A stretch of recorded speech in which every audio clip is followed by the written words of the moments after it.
Bom dia a todo mundo. Eu quero agradecer a presença de todo mundo que veio aqui hoje. Esse daqui é mais um evento do USP Liberal. Eu fico muito feliz de ver tanta gente aqui nessa palestra. Eu, de verdade, não esperava que tivesse tantas pessoas assim na resistência aqui na USP, porque vocês sabem que o pensamento predominante realmente não é esse, então eu fico muito feliz de ter todo mundo aqui. Quero agradecer também a presença do Rafael, que veio aqui nesse evento que a gente considera muito importante para disseminar essas ideias mais liberais. E ele veio aqui para São Paulo também para a Conferência Austríaca, então não sei se alguém daqui vai, mas na sexta-feira e no sábado então tem a Conferência Austríaca, é um evento muito legal de participar. E é isso, agradecer vocês, todo mundo, e curtam nossa página no Facebook, participem também quem puder das reuniões semanais que a gente tem do grupo de estudos, que é um evento muito legal. Então, obrigado. Ok, então vamos lá. Tudo bem? O áudio para a galera, tudo certo? Ok, então vamos lá. Me chamaram aqui para fazer, obviamente, por que as crises acontecem, uma resposta a partir da teoria austríaca dos ciclos econômicos, é só que daí fica muito texto, a gente resume. E para quem já conhece o meu canal, hoje vai ser vídeo bem diferente. Eu geralmente tenho uma aproximação, bom, vocês sabem, muito mais solta. A maior parte das pessoas deve estar sinceramente confusa de me ver de gravata. Eu entendo, tudo bem, mas eu já esperava, quando eu fui convidado para dar uma palestra na FEA USP, que algumas pessoas iam se incomodar que eu, nenhuma graduação em economia, viesse dar uma palestra aqui, então eu resolvi fazer uma coisa mais séria, porque eu achei que é isso que a instituição merece. Todo mundo aqui sabe que eu sou a favor da privatização irrestrita, mas ainda assim eu tenho membros plural da minha família formados aqui na FEA USP, então não só por respeito à instituição, mas também aos meus familiares, eu quis fazer uma coisa mais séria do que normalmente seria feito aí. E acima de tudo, eles me chamaram para fazer originalmente estava discutindo o assunto, seria ou a teoria dos ciclos ou a história da escola austríaca, o que é a escola austríaca. A gente acabou fundindo os dois, porque eles são, no fim das contas, a gente vai ver, bem difíceis de dissociar. E é isso que a gente vai tratar. A palestra vai ser basicamente uma introdução geral à escola austríaca, e depois a gente vai para a teoria de ciclos, por que os ciclos econômicos acontecem, por que crises econômicas acontecem, e depois uma caçada de algumas instâncias históricas onde isso aconteceu. Obviamente não tem como descobrir todas, porque senão aqui a galera ia morrer de fome, mas fez alguma seleção aqui que eu acho que pode ser interessante para as pessoas. Essas são as minhas notas da palestra. Eu escrevi isso aqui para ficar disponível para vocês. Eu ainda preciso fazer a revisão final disso aqui, porque honestamente eu terminei o texto meia-noite de ontem. Então, podem ter algumas coisas relativamente burras aqui que escapam depois do 7º café do dia, mas, uma vez que isso aqui estiver revisado, vai estar disponível para todos vocês, inclusive com a lista de citações. Só um livro aqui da lista de citações não está disponível gratuitamente, o resto são tudo PDFs que estão disponíveis para vocês verem gratuitamente. O outro livro é só um livro de um ponto menor, mas não deve estar mais de 30 ou 35 reais aí, em qualquer livraria. Mas vamos lá. Esse tom sendo colocado eu resolvi fazer uma coisa mais séria também, uma coisa mais aula, porque uma vez eu estava chegando numa palestra, se eu não me engano, do Alexandre Schwartzman, em Curitiba, e quando eu estava entrando, eu estava de camiseta, eu estava a paisana, e eu estava com a camiseta menos Marx mais Mises, e um sujeito de uns cerca de 70 anos de idade, assim, já claramente um pouco mais fraco do que normal, ele me parou e falou: poxa, essa é uma camisa muito bonita. Eu gostaria que tivessem me avisado disso 40 anos atrás, quando eu me formei em economia. E ele me falou uma expressão, ele estava inclusive com uma cópia, obviamente, pirateada do Mentalidade Anticapitalista do Mises embaixo do braço, e ele me falou uma frase que ficou na minha cabeça: me sonegaram esse conhecimento. Eu não fiquei sabendo. E passou a vida inteira defendendo uma coisa que no fim ele percebeu que estava tudo errado. Então, assim, para evitar que a gente tenha mais Roberto Campos aqui na sala, que só no fim da vida foram perceber que fundaram um BNDES, eu resolvi fazer uma coisa mais profunda, que seja talvez uma contribuição acadêmica para as pessoas aqui que são do ambiente acadêmico, dentro do que a minha capacidade permite. Vamos lá, primeiros passos. Ok, introdução geral. Primeiros passos. A escola austríaca é definida como um estudo não da ação humana ao longo do tempo em condições de incerteza. Essa é a definição de economia para a escola austríaca. Ação humana ao longo do tempo em condições de incerteza, muito diferente da alocação de recursos escassos. A gente vai ver a importância dessa frase ao longo da palestra. Além disso, a escola austríaca é frequentemente acusada de ser uma escola de livre mercado, que defende livre mercado, quando na verdade ela é uma escola livre de valores. Ela simplesmente analisa a consequência das decisões humanas em condições de incerteza. As conclusões acabam sendo muito mais favoráveis na direção de um livre mercado, mas também existem análises do que acontece quando isso não é obedecido. Você pode, claro, colocar algum ponto ético, eu quero maximizar, eu quero fazer o que é melhor, enfim, você vai tirar conclusões, mas a priori a escola austríaca não defende o livre mercado e depois tenta encontrar uma teoria, mas sim o contrário, no máximo, da acusação. Agora, sem a gente entrar muito na história da escola austríaca, que dá outra palestra, o Karl Menger é atribuído como fundador dessa linha, junto com alguns outros economistas, Bavier, que também a gente vai ver, e inclusive pelo fato de que ele e seus discípulos vieram de Viena, na Áustria, que ela é conhecida como a Escola Austríaca de Economia, e não como algumas pessoas, entre elas o Ciro Gomes, pensaram que seria sobre o método de economia usado na Áustria modernamente. Isso aconteceu, mas enfim, evitem. Alguns pensadores antes do Karl Menger também expuseram uma linha de pensamento que seria muito coerente com a escola austríaca, e a gente pode voltar até escolásticos do século XV ou XVI na Espanha, mas honestamente a galera está aqui pensando no almoço, então vamos logo, né? O mais famoso desses pré-austríacos, a gente pode dizer, é o Friedrich Bachar.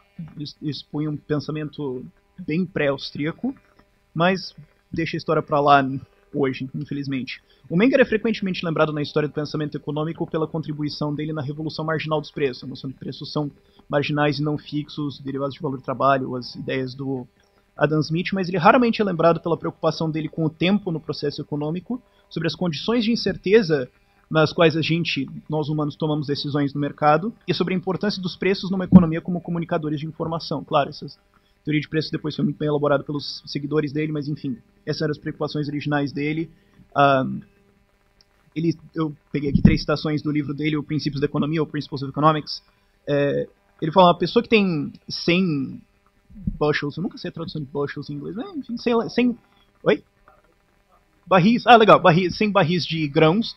Uma pessoa que tem 100 barris de grãos tem um certo valor. Agora, uma pessoa que tem terra, máquinas, fertilizantes e sementes para produzir 100 barris de grãos não tem exatamente o mesmo valor. Ele pode colher mais ou menos, existe uma certa incerteza ao longo do tempo. Isso precisa ser lembrado. Outra citação dele, os indivíduos economizantes tentam melhorar suas posições econômicas tanto quanto eles podem. Não necessariamente que eles maximizam, mas eles fazem o melhor que eles podem. Para isso, eles se engajam em atividade econômica geral e o que eles conseguem, e para esse fim, o que eles conseguem do comércio, eles trocam, do que eles conseguem retirar do comércio, eles trocam bens. Traduzindo meu ouvido, desculpa. Os preços são só manifestações incidentais dessas atividades, sintomas de um equilíbrio econômico entre as economias dos indivíduos, não nada fixo.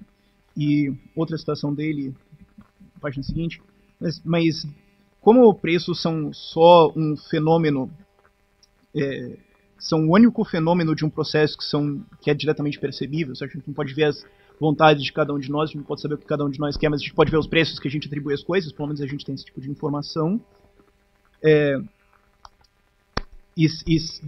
Dado que a magnitude dos preços pode ser medida e como a vida diária traz daily living, como a vida diária traz esses preços para os nossos olhos, é muito fácil se cometer o erro de considerar a magnitude dos preços como uma característica essencial do comércio, e como um resultado desse erro, eles economistas, se comprometem ao erro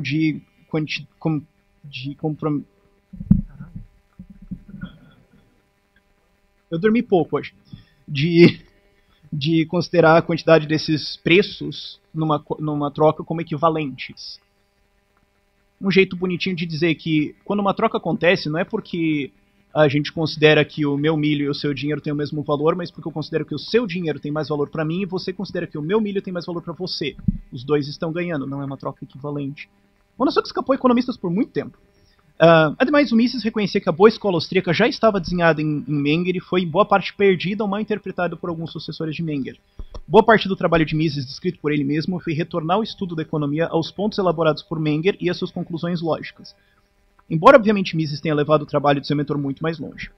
O livro Principles of Economics, publicado em 1871, serviria ainda hoje como uma excelente base de estudo e sua relevância, praticamente sem necessidade de retoque, 150 anos depois, é um enorme testamento para a precisão do raciocínio de Menger. O próximo avanço na teoria da escola austríaca é a imensa contribuição para a teoria do capital e juros feita pelo Eugene von Beauvoir, muito mais conhecido internacionalmente na época dele. A inteligência dele começa do ponto de Menger de que o dinheiro é uma ferramenta que facilita a transferência de diferentes tipos de capital. Ele é uma ferramenta, uma avenida pela qual a gente pode negociar diferentes fatores de produção e organizá-los de maneiras diferentes. E mais, que o dinheiro não é uma invenção estatal. Isso está enterrado lá no livro do Menger, na verdade, foi coisa meio escondido. O dinheiro não é uma invenção estatal ou uma ferramenta desenhada pelas pessoas, mas é uma aparição espontânea, um fenômeno de mercado que elege um bem capaz de fazer essa transferência de capital com cada vez melhor qualidade. O bem que fizer essa transferência de capital vai ser o dinheiro. Simples, não é criado pelo governo, impossível seria que se ele fizesse isso. A teoria de Beauvoir que é exposta no Positive Theory of Capital, que é um trocinho assim, e é realmente a primeira teoria bem sucedida para explicar como a produção ocorre no sistema capitalista. Note que nessa época Marx já estava em atuação, mas na verdade Beauvoir foi o primeiro que conseguiu realmente explicar como isso funciona. Ele explica também como nós enriquecemos como um grupo, como os meios de produção são alocados e como a estrutura de produção ao nosso redor se formou e se adapta às mudanças. Em outras palavras, ele uma teoria de produção, o fenômeno do mercado. A teoria dele foi muito refinada pelos sucessores, especialmente Mises, Rothbard e também Kirchner, frequentemente esquecido por muitos fãs da escola austríaca, mas também muito importante. Mas o núcleo dele ainda tem muito poder de explicação hoje, mais de 100 anos depois da publicação do livro. Beauvoir demonstra que a forma mais eficiente de obter um bem de consumo, qualquer, água, tijolos para você construir uma casa, seja lá o que for, não é a forma direta, se você falar, eu quero pedras para construir uma casa, certo? Vou espancar uma parede de pedra até eu conseguir tijolos. Não é bem assim. A forma mais eficiente de você obter bens de consumo é de uma maneira extremamente convoluta. Ele usa o termo roundabout, dá umas voltas para você conseguir isso. Que envolve você organizar bens de capital, construir máquinas e aumentar a eficiência com que você consegue obter um bem de consumo. O auge disso seria você apertar um botão e uma máquina imprimir uma casa.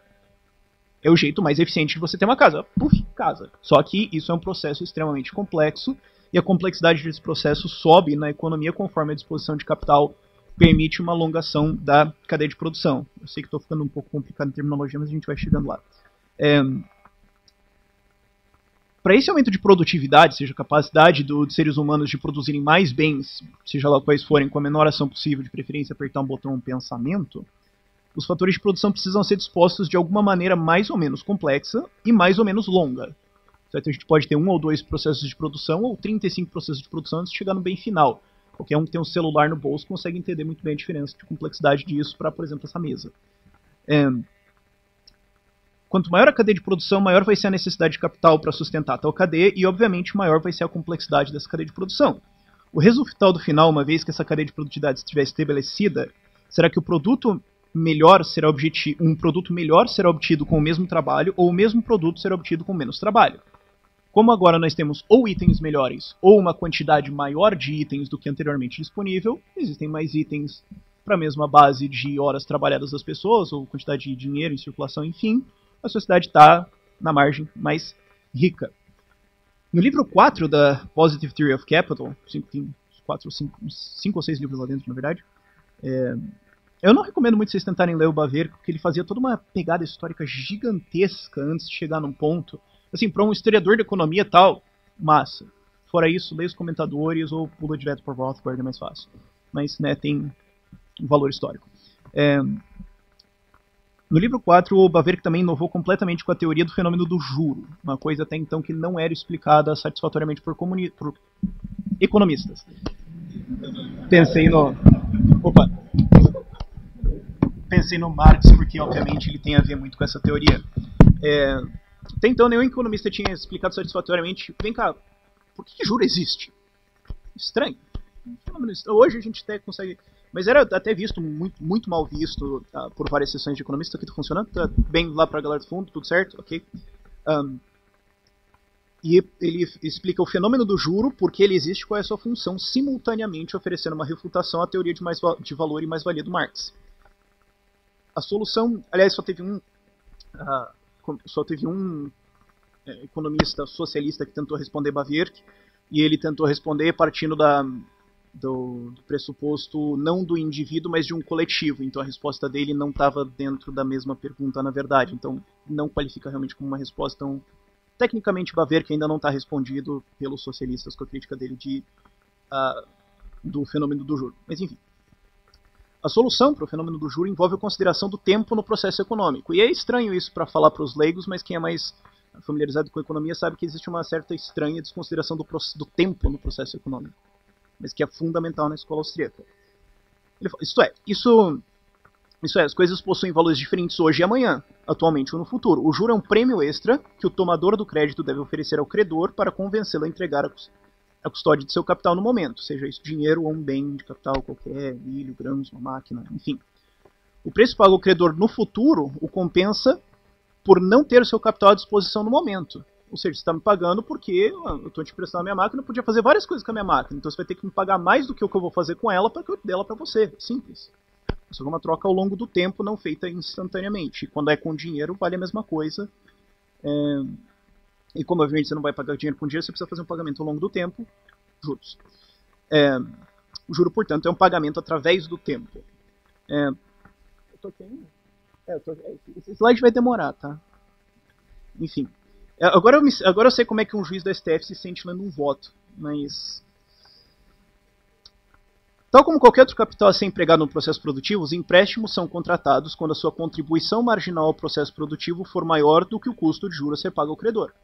Ou seja, quando eu consigo tirar o empréstimo e pagar o juro e ainda ter lucro em cima, eu vou contratar ele. Quando não, ele é só um fator de produção dentro de uma cadeia de produção qualquer. Não tem nada de muito especial em cima disso. E essa afirmação sozinha já pode dar uma dica pra gente sobre por que crises econômicas acontecem. Para Bawerk, a prosperidade só pode ser obtida pelo aumento da produtividade, e essa só pode vir a partir do investimento correto de recursos economizados. Note corretos, não é só investir, mas você tem que dar certo isso. A riqueza, portanto, não vem sem antes uma abstenção do consumo. E é aí que os keynesianos começam a ter umas coceiras. Tudo bem, esperado, vai ficar pior. Como a ideia do estímulo econômico via a expansão de crédito, como a ideia do estímulo econômico via expansão de crédito ainda não havia sido inventada, Bawerk não respondeu. Ele não prevê o futuro, mas seus herdeiros resolveram a questão, o que é inclusive o tema dessa palestra. Como é que eu estou para tempo?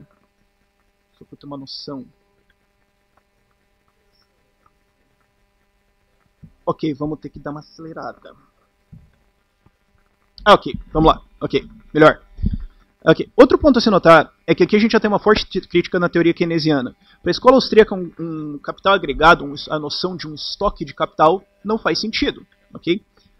Porque o capital ele é heterogêneo, ele não é intercambiável. Uma máquina, uma fábrica, não é igual à máquina de outra fábrica, embora elas tenham o mesmo valor monetário. Você não pode trocar elas. O valor não é exatamente o mesmo, elas só têm valor conforme elas estão numa cadeia de produção que faça sentido. Se você pegar tudo e somar e botar um número no final, esse número significa estritamente nada. Ok, resumi meu parágrafo. Agregar o capital todo em uma análise macroeconômica destrói quase completamente a informação sobre a lógica econômica de um arranjo de capital.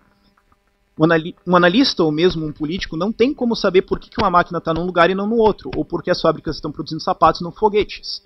Cada decisão de alocação de capital é baseada na informação interpretada por um empreendedor. Isso vai ser importante depois.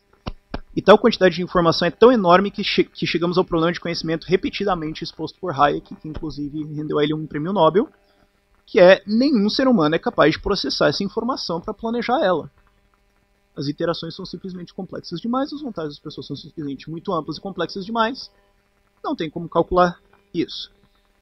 Segue-se que cálculos sobre a disposição do capital e como estimular esse capital são completamente impossíveis. Agora, isto posto, uma teoria de preço. Cavalo. Ok, vamos lá. Muitos autores da escola austríaca contribuíram para a teoria de preço após o Menger, mas a forma original é a forma exposta por Bawerk na ideia de um mercado de cavalos. A melhor fonte é o Man Economy State do Murray Rothbard, mas infelizmente não está traduzido ainda. Mas a teoria parte do argumento do Menger que uma troca só acontece quando dois lados enxergam benefícios marginais ao fazer a troca, ou seja, eu ganho, você ganha. E não porque eles avaliam os itens de maneira igual. Isso acontece porque todos nós somos diferentes, nós temos prioridades diferentes. Se a gente fosse fazer uma lista do que a gente quer agora, nesse momento, ou em qualquer outro momento, algumas coisas iam estar no topo, algumas mais para baixo, e as listas de todas as pessoas seriam diferentes. Nós fazemos as trocas conforme essa troca reduz o nosso desconforto, como a fome, ou conforme elas contribuem, na margem, para um processo de produção qualquer. A beleza dessa teoria é que, diferente do equilíbrio de Marshall, ou até os equilíbrios de Bauhaus, ou as teorias de preço até então estabelecidas, ela não exige perfeito conhecimento dos participantes, ela não exige um equilíbrio. Ou seja, ela está no mundo real. O próprio mecanismo de formação do preço também contém um mecanismo para correção de erros e arranjos ineficientes feitos no mercado, provido que tempo suficiente seja fornecido e que a liberdade de entrada no mercado seja mantida. Esse é um ponto muito importante. Ele dá um exemplo no mercado de cavalo que é mais ou menos o seguinte. Digamos que a gente tem 2 vendedores de cavalo no mercado, cada um deles tem 5 cavalos e eles querem vender os cavalos. E digamos que eles venderiam o cavalo por basicamente qualquer valor. Eles não querem ir com o cavalo para casa, o valor que eles atribuem a ele é 0, por caso desse exemplo. Não vai ser isso na vida real, mas enfim. O que acontece aqui é que, se vocês derem uma contadinha simples na tabela, vocês vão ver que o mercado se esvazia, ou limpa, ou como eles falam em inglês, the market clears, num preço de $20. Ou seja, como existem 10 cavalos, o cara que valoriza um cavalo a 50, porque o cavalo vai gerar 50 para ele está disposto a pagar até 50, vai comprar um cavalo, ele vai comprar até $20, o segundo cara, o A2, vai comprar até $20, o A3 vai comprar até $20, o A4 vai comprar um cavalo, e todos os caras que valorizam um cavalo abaixo de $20 não vão comprar porque não vale a pena. Ou seja, se o preço for $20, o mercado se esvazia, todos os fornecedores de cavalos vendem as suas unidades, problema resolvido. O que o preço significa então? O preço significa que... Cadê? Para eu falar a frase certinha. O preço final de $20 é o preço onde a oferta se esvazia. É o maior preço que os fornecedores conseguem cobrar e ainda vender o seu estoque. E produz uma alocação sem erro. Isso, é claro, é uma situação de equilíbrio perfeito, assumindo que os compradores estavam se organizando bem, que os vendedores não resolveram cobrar $30 ou eu vou para casa, esse tipo de coisa. E a gente pode começar a fazer um joguinho aqui. E qualquer semelhança com a teoria dos jogos aqui não é muito coincidência. A escola austríaca dialoga muito bem com a teoria dos jogos, porque as premissas são muito similares. Mas digamos que os mercadores falam, não, eu vou vender meu cavalo a $30 e dane-se, eu não vou baixar esse preço. Bom, o que acontece é que eles vão ter, no fim desse processo, ainda vai ter 4 cavalos no mercado. O cara que baixou o preço mais rápido foi embora, talvez. Já resolveu o problema dele, mas 1 ou 2 vão estar ali com cavalos olhando para os clientes pensando, poxa, mas que droga, né? Então você tem informação. Você ainda tem um estoque, você ainda tem compradores. Então você tem informação para os 2 participantes do mercado e como a entrada está aberta, para outros participantes do mercado falarem, bom, se esses otários não vão vender esses cavalos por 30 e ainda tem cliente, eu consigo vender por 15, então eu vou chegar aqui. Você tem um mecanismo dentro da construção do preço para aproximar esses preços cada vez mais dentro do equilíbrio. Claro, na vida real isso é muito mais complexo, mas é uma aproximação suficiente para a gente entender de onde o sistema de preços vem. A outra coisa importante de entender é que isso aloca os bens de maneira eficiente. Quem que vai conseguir um cavalo? Quem consegue ver nesse preço um lucro. Quem vai colocar isso num sistema de produção ou satisfazer suas necessidades de consumo de uma maneira que ele acha razoável. As outras pessoas que não veem valor nisso, não.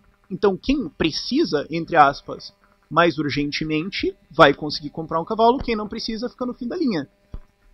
E no final a gente ainda vai ter aqui 5 pessoas dispostas a comprar cavalos. Se outra pessoa chegar e falar, acho que eu consigo vender esse preço, ela vai fazer isso. Agora, o que acontece aqui é, no exemplo dos cavalos, uma alocação eficiente de meios de capital. Quem consegue pegar aquele cavalo e avalia, não que ele saiba se por fato corretamente, mas que ele avalie em condições de incerteza. Se ele comprar um cavalo que custa 20, ele consegue tirar 22, ele vai fazer isso. O cara que não tem uma ideia, não vai ter um cavalo. É simples. Quem sabe fica, quem não sabe, espera. E assim, e por que esses preços vão ser mais altos ou mais baixos? Bom, porque vão ser os preços que têm mais demanda. Certo? Vão ser os preços que produzem mais, que são mais produtivos, etc. São as suas melhores cadeias de produção. Então elas vão crescer, enquanto as menos eficientes vão ter que esperar na fila um pouco para outros fornecedores. É uma alocação de bens eficientes. Isso aqui é fundamental também porque uma crise acontece. Resumindo um pouco a próxima, para a gente avançar a coisa um pouco, a gente vai para o Mises num sistema de preços. O que ele aponta é duas contribuições são as grandes do Mises, e é basicamente um insulto resumir ele a duas contribuições, mas, né, a galera deve estar com um pouco de fome, então vou mandar. Cadê o Ação Humana, só para a gente ver o tamanho do livro? Enfim, difícil resumir isso a duas contribuições, mas a primeira análise dele veio com um artigo. Cadê o nome do artigo? Era análise de preços no sistema comunista, que era o que acontece quando você abole o sistema de preços em bens de capital. É difícil resumir em 2 pontos. Desculpa, Mises, mas o tempo é escasso. A pergunta dele é, bom, então o que acontece quando você abole um sistema de preços no mercado de bens de produção? Você não consegue mais alocar eles. Digamos que eu não sei quanto eles custam. Qual é o processo de produção mais eficiente ou menos eficiente? Quem precisa ter um cavalo primeiro? Não sei. Onde tem mais demanda? Não sei. Como é que a gente vai organizar a cadeia de produção? Não sei. Simplesmente. Como não existe um preço, não existe um sistema de descoberta de valores desses fatores de produção, nenhuma fábrica sabe o que é mais eficiente ou menos eficiente e também não sabe o que produzir. O resultado é que, basicamente, a produção vira uma opinião do planejador, e não é surpresa que a União Soviética tenha acabado numa situação onde eles tinham feito grandes avanços na energia nuclear e na exploração do espaço, enquanto a maior parte da população passava fome. O governo simplesmente não sabe o que produzir. Você pode até inventar uma tese, não, mas é muito simples, é só o governo perguntar para todo mundo, fazer uma tabela, né, passar-lhe uma integral e resolver. Para, sei lá, 150 milhões de pessoas. Cara, eu não sei se existe uma tabela de Excel hoje no computador atual que consiga não crashar tentando lidar com esses dados. Não é possível fazer esse cálculo, mas isso é uma puta resumo desse ponto pra gente andar um pouco mais rápido. E ainda nesse ponto ele faz um pequeno recuo. O que acontece então quando o governo não controla os meios de produção, não abole o sistema de preços via nacionalização completa, mas ele se resigna ao intervencionismo, que é, olha, eu não vou roubar a sua propriedade, eu só vou dizer o que você tem que fazer com ela, tá? Ou eu só vou dizer certas coisas que você não pode fazer, o intervencionismo. Me define como quando o governo usa coerção para fazer você agir de uma maneira diferente do que você agiria normalmente. O problema é que os seres humanos vão dar um jeito. Não tem jeito. Onde o governo cria um muro, ele só cria também a demanda para alguém chegar fornecendo uma escada. Certo? Ele dá o exemplo nos 6 lições, no capítulo Intervencionismo, do controle do preço de leite. Digamos que o governo controla o preço do leite para 20 centavos o litro. Bom, quem produz leite agora vai virar todo o leite para fazer queijo. Se não dá lucro vender leite, não vou vender mais. Isso vai forçar o governo a controlar ou o produtor de leite a vender o seu leite, ou a controlar os fatores de produção do leite para baixar o preço e tornar 20 centavos lucrativo. O que só joga o problema para trás.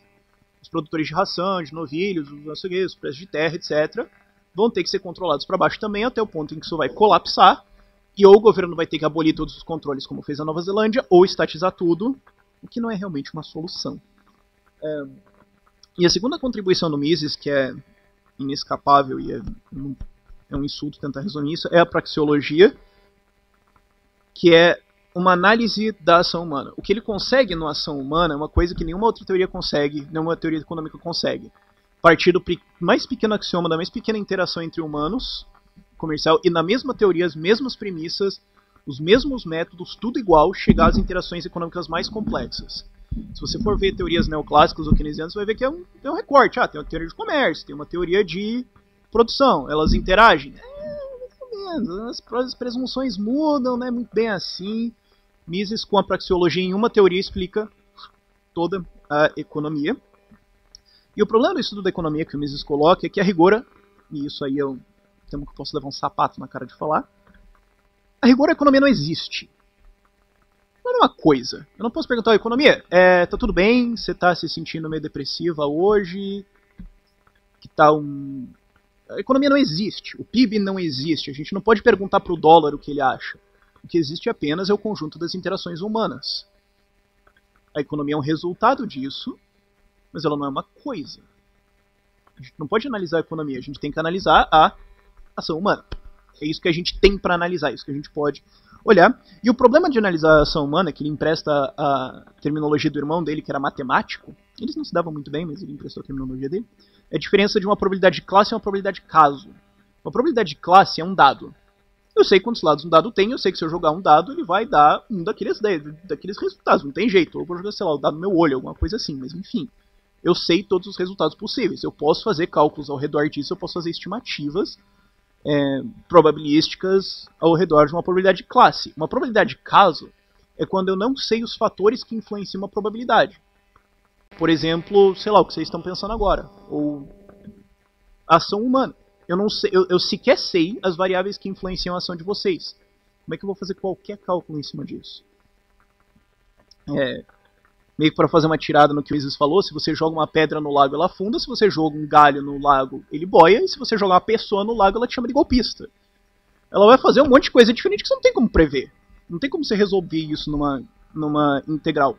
O que você pode fazer é analisar a ação humana a partir de axiomas. O que a gente sabe? A gente pode avaliar. Ele cria então a praxeologia, a ciência que analisa os resultados da ação humana. Bom, a gente sabe que todos nós agimos. Alguém que queira discordar disso, por favor, faça isso de uma gaveta do necrotério. Todos nós agimos. Por quê? Para reduzir incômodos. Ok, tem como discordar disso? Não, tá, beleza. O que mais? Como que a gente age? Quais são as coisas que a gente pode deduzir racionalmente a partir de certas premissas e chegar a certas conclusões? Essas conclusões vão ser, em boa parte, genéricas, e você não vai poder dizer, o PIB cresceu 3%, ou ele vai subir ou descer tanto. Mas você pode fazer previsões que, se os axiomas estão corretos e o raciocínio derivado está correto, você pode usar esse raciocínio, inclusive, para desafiar a evidência. Assim como a matemática faz.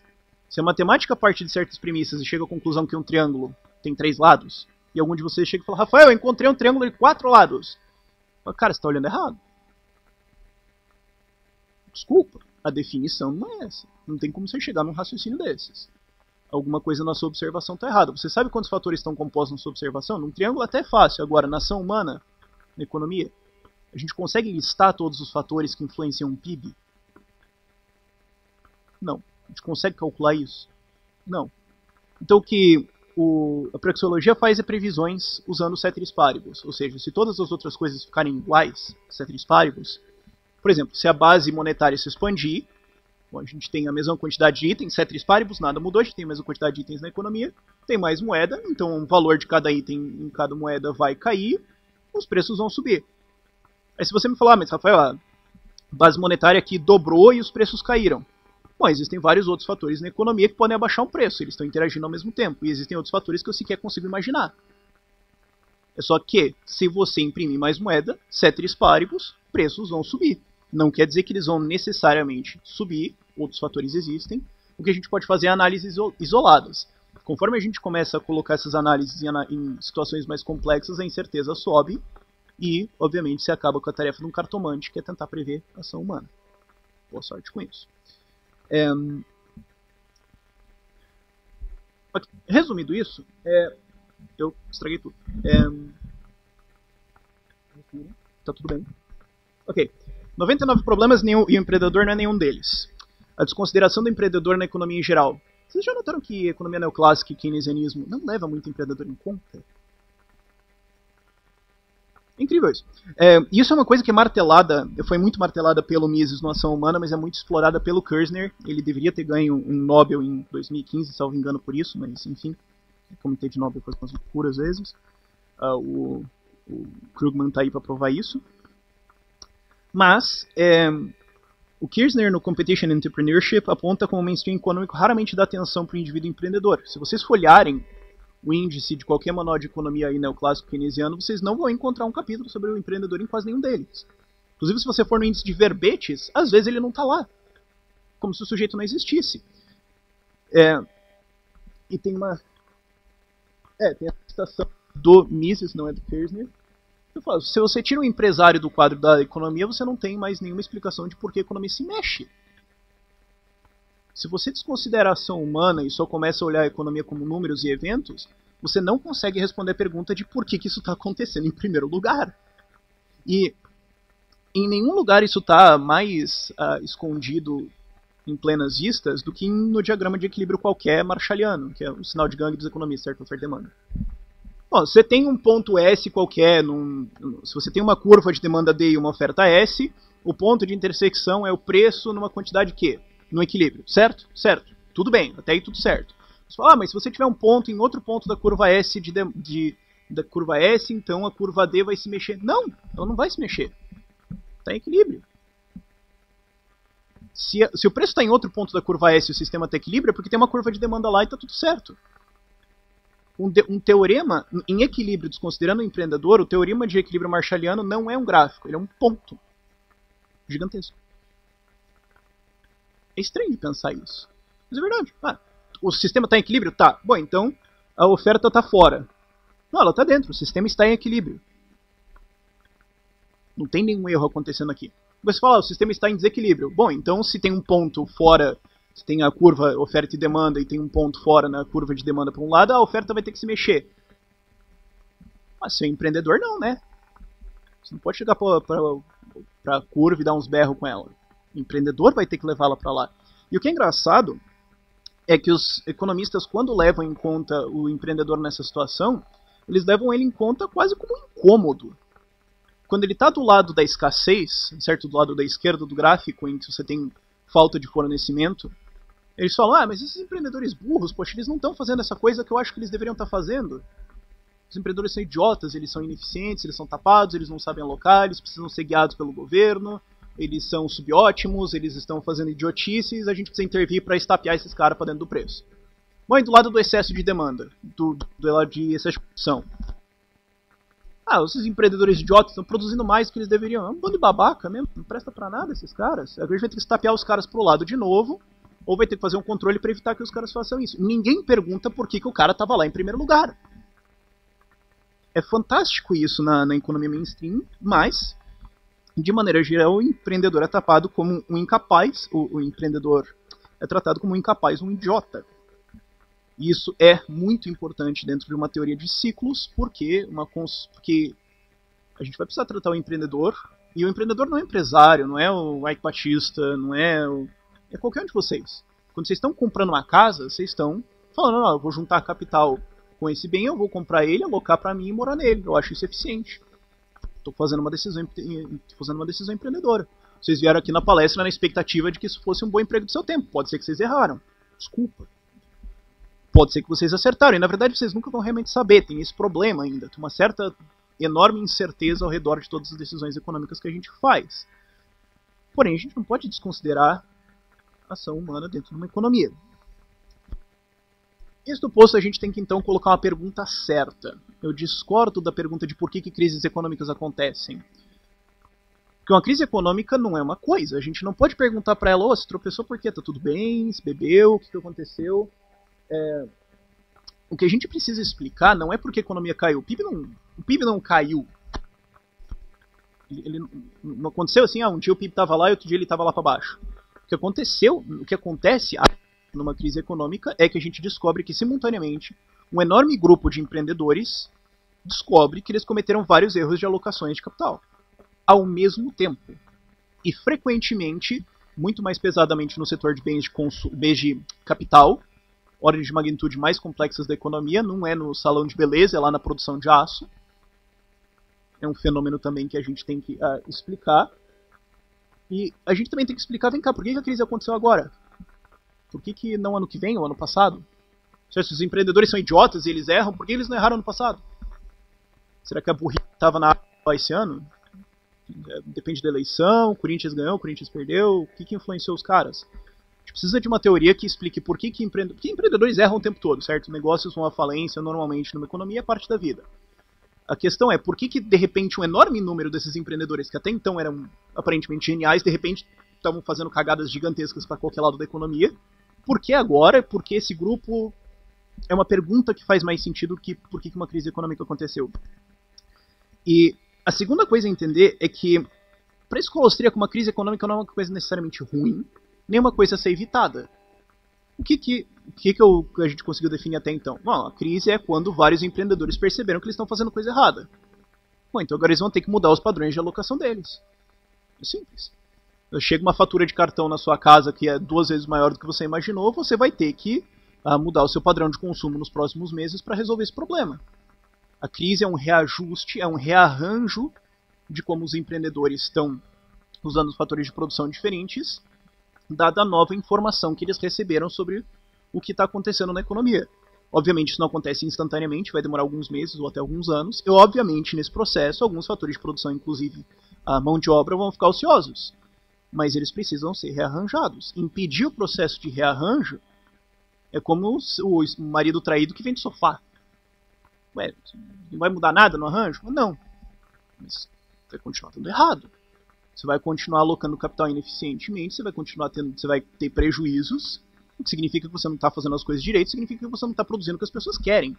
A gente está simplesmente sustentando um arranjo econômico que não faz sentido, ele precisa ser rearranjado, é a vida.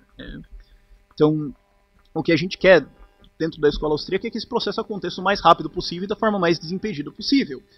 Ao invés de se demorar por anos aí, arrastando a galera numa estagnação gigantesca, estilo Japão, que quando bateu a sua crise econômica em 1990, foi para o caminho do inflacionismo, para tentar segurar o arranjo econômico deles, e desde então eles têm 25 anos de estagnação. Um feito econômico único, exceto que eles saíram de 50% da dívida em relação ao PIB para agora uns 250% já. Quero ver quando essa conta chegar. Colocada então a pergunta que faz sentido, um agradecimento tem que ser feito ao Wicksell, que não é reconhecidamente um economista da escola austríaca, ele passou por basicamente todas, mas ele foi muito influenciado pela teoria de Baviera, que é ao redor de por que juros existem, e ele começou a se perguntar o que acontece quando quando tem uma manipulação na taxa de juros, qual é a consequência disso no sistema de preços. Se o juro sobe, o que acontece com o preço? E ele parou por aí no livro dele, Interest and Prices, de 1898. O Mises observou isso e fez uma pergunta mais avançada. O que acontece com os fatores de produção quando os juros são manipulados? O juro é o preço futuro de um bem de capital, como uma máquina qualquer. Se o preço cai, ele vai ser mais empregado. Se ele sobe, ele vai ser menos empregado. É só que, diferente de máquinas, ou de grãos, ou terras, enfim, o capital perpassa todo o arranjo econômico, e quando o preço dele variar, todo o arranjo econômico vai ter que se mexer junto. E isso vai impactar muito mais os setores de produção de bens de capital, porque, honestamente, ninguém aqui vai deixar de comprar uma casa porque a taxa de juros mudou 0,2%. Ninguém aqui vai deixar de tomar um sorvete porque a taxa de juros subiu 3%. Agora, uma alta de 0,5% é o suficiente para tornar o empreendimento inviável, em muitos casos. E no orçamento de um governo é o suficiente para... Bom, vocês viram o Brasil, né? Não preciso entrar em muitos detalhes aqui.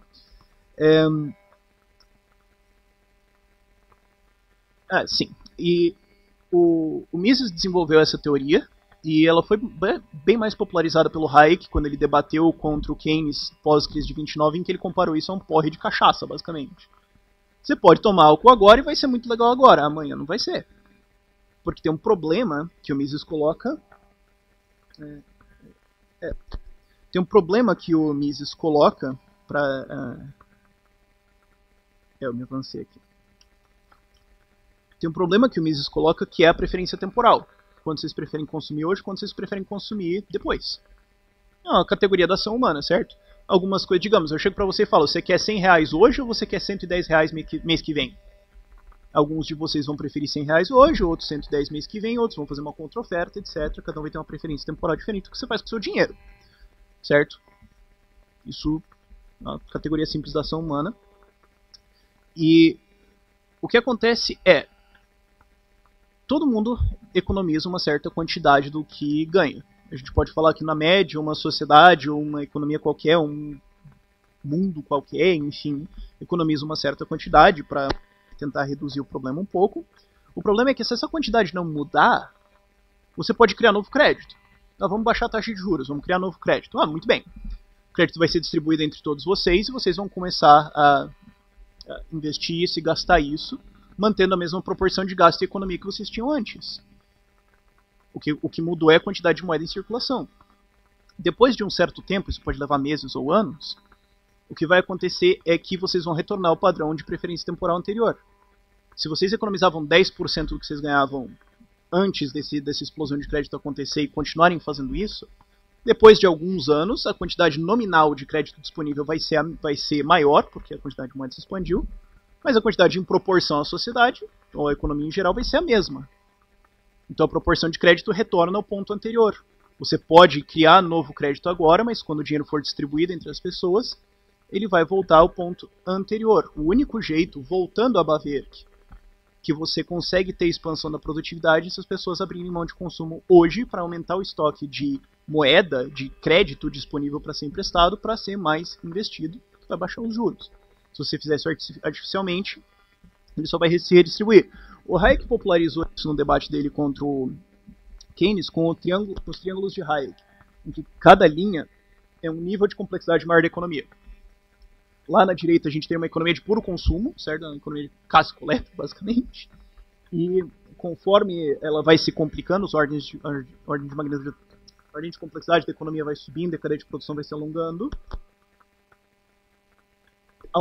Eles conseguem produzir mais bens de capital, mais bens de consumo lá no final, que aumenta o tamanho a lateral do triângulo lá. Mas isso aqui exige capital para você fazer, como o Bawerk já tinha previsto. Porque demora tempo para você investir isso. Entre você fazer uma estimativa, comprar uma máquina, botar ela para funcionar, vender um produto e ver se você lucrou ou não, demora tempo. Para isso você vai precisar de crédito, é inescapável. Quanto mais crédito tiver disponível naturalmente pela preferência temporal das pessoas, mais essa cadeia consegue se alongar. Se você fizer uma injeção de crédito, esse triângulo vai se alongar. Beleza. Você tem mais crédito para sustentar níveis mais complexos da economia. Conforme os produtos forem produzidos e forem virando salários e tudo mais chegarem nas pessoas, vão ser economizados na mesma taxa que anteriormente. O crédito volta na taxa marginal, não nominal, à proporção original. E o triângulo não se torna mais sustentável, ele tem que se encurtar. E é justamente por isso que ciclos econômicos promovidos por expansão de moeda, não só por BNDES, mas por expansão de moeda, a gente vai ver jeitos diferentes depois de fazer isso. É por isso que esses ciclos afetam muito mais desproporcionalmente bens de capital. Pergunta para qualquer pessoa que vende Avon durante a crise. Tava tudo muito bem. É bem de consumo. As pessoas continuam consumindo isso na mesma taxa. Agora o mercado de aço, mercado de minério de ferro, as indústrias que fazem máquinas para outras indústrias, esses caras se ferraram. Justamente o que é previsto por essa teoria da expansão de crédito. O outro problema é que, majoritariamente, quase totalmente, a nossa economia hoje depende de moeda fiduciária. Os bancos não têm lastros do que eles realmente têm em depósito. No Brasil isso roda em torno de 5 a 10%, que é alto. Em alguns lugares da Europa tem 1 a 3%, que é assustador. E o que acontece quando essa desalavancagem começa a acontecer é que conforme o dinheiro chega de volta nas pessoas, o juro sobe, as empresas não conseguem contratar um novo crédito e vão à falência. Mas esse crédito era uma posição dentro de um banco. Era um dinheiro que ele esperava receber. Bom, se é um dinheiro que ele esperava receber, esse $1 que ele esperava receber está alavancado segurando mais $40. Agora esse dólar não vai vir, então $40 vão precisar ser apagados da economia. Quanto mais alavancada a economia tiver, maior vai ser a apagada de moeda logo depois desse processo de desalavancagem começar a acontecer. Então quanto menor for a reserva em percentual, mais grave vai ser essa desalavancagem e mais bancos ele vai levar no caminho.